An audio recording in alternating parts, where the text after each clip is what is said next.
Yeah, Brittany, that deputy is identified as Jonathan Feller. If that name sounds familiar, it's because he is one of the deputies who shot and killed Kevin Peterson Jr. back in 2020.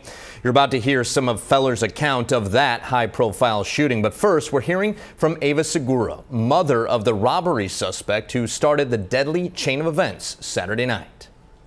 I felt bad. I wasn't okay.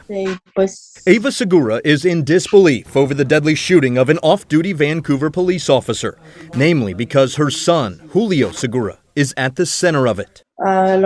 He wasn't okay. Maybe that's why he acted like this time.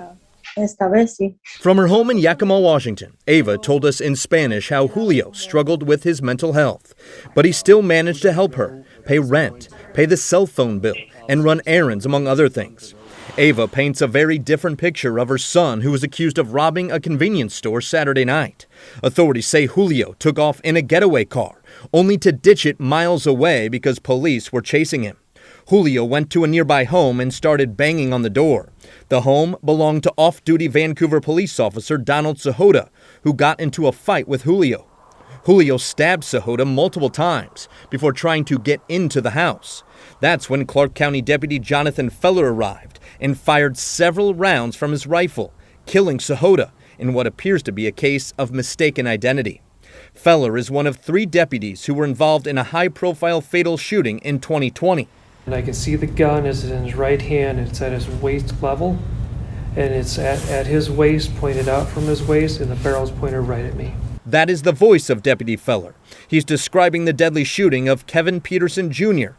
during a drug sting gone bad in October 2020. I started shooting him, and all I could think of was center mass, center mass, center mass, because that was my best way to stop him. Feller and the 2 other deputies were ultimately cleared of any wrongdoing in connection to the Peterson shooting. But less than 2 years later, Feller has been identified as the deputy involved in another deadly shooting, this time of an off-duty Vancouver police officer. For the officer who died, I'm very sorry to his family. Ava Segura apologizes to the Segura family for the role her son played in the tragedy. All right, as you heard right there, Ava Segura is sorry, but she's also conflicted. She knows her son could very well have been shot and killed Saturday night, and she's relieved he wasn't. She just wishes nobody was killed. In the meantime, Julio Segura remains behind bars this afternoon. Bail is set at $5 million, and Deputy Jonathan Feller is on leave. Ashley.